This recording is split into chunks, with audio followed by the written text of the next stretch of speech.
Kegagalan nasionalisme politik di Indonesia saat ini ditunjukkan secara nyata dengan terjadinya apa? Menguatnya anasir-anasir nasionalisme kultural. Ya, ini kurang L ya, ini kultural, bukan kultural. L, kultural.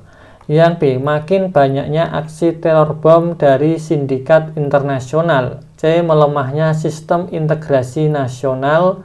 D, menciutnya politik-politik yang diatasnamakan agama dan suku.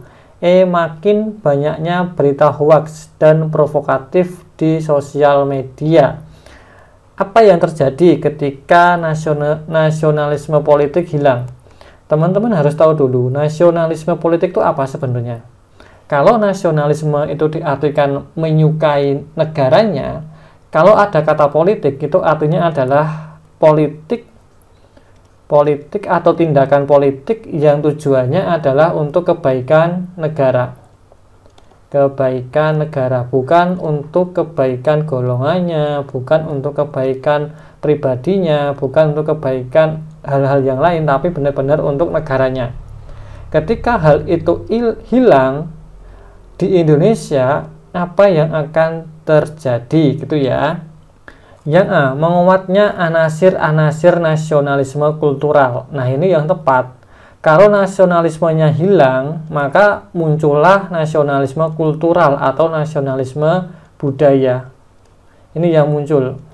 Semua nasionalisme berdasarkan budayanya. Itu yang terjadi. Tidak ada nasionalisme secara utuh untuk Indonesia. Misal saya dari Pulau A, maka ya saya akan mengikuti apa yang ada di Pulau A. Saya tidak peduli dengan Pulau B, Pulau C, Pulau D, padahal B, C, D itu juga Indonesia. Ini yang akan terjadi. Ini yang paling parah ketika orang-orang itu anasir-anasir nasionalisme itu berdasarkan budayanya, berdasarkan pulau-pulaunya. Yang dilihat hanya pulaunya saja yang paling baik, tidak memikirkan pulau-pulau yang lain, padahal pulau-pulau yang lain itu juga Indonesia. Kita diminta untuk bisa memikirkan semua pulau, tidak hanya memikirkan pulau sendiri. Itu yang dimaksud dengan nasionalisme politik. Yang B, makin banyaknya aksi teror bom dari sindikat internasional. Juga tidak ya, ini kurang pas. Kalau sindikat dalam negeri itu bisa diterima, karena dalam negerinya itu hancur, nasionalismenya hilang. Sehingga teror bom itu terjadi dalam negeri oleh orang dalam negeri, karena ingin yang namanya perubahan. Itu benar kalau ini diganti dengan dalam negeri. Yang C, melemahnya sistem integrasi nasional. Kalau integrasi nasional ini lebih condong kepada kemampuan pemerintah untuk menyamakan persepsi di semua lapisan. Tapi kalau penyamaan persepsinya tidak sama, ya susah juga gitu ya.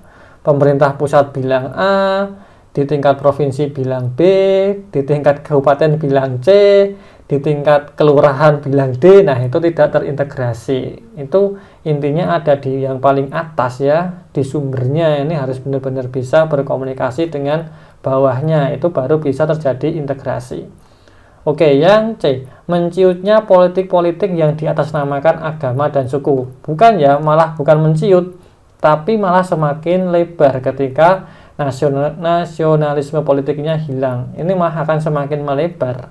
Yang E, makin banyaknya berita hoaks dan provokatif di sosial media. Sebenarnya ini bukan nasionalisme politiknya yang hilang. Ya, ini sebenarnya adalah apa? Penyebabnya itu adalah tidak siapnya warga Indonesia ya, atau kita taruhlah kita bilang masyarakat menerima perubahan yang mendadak,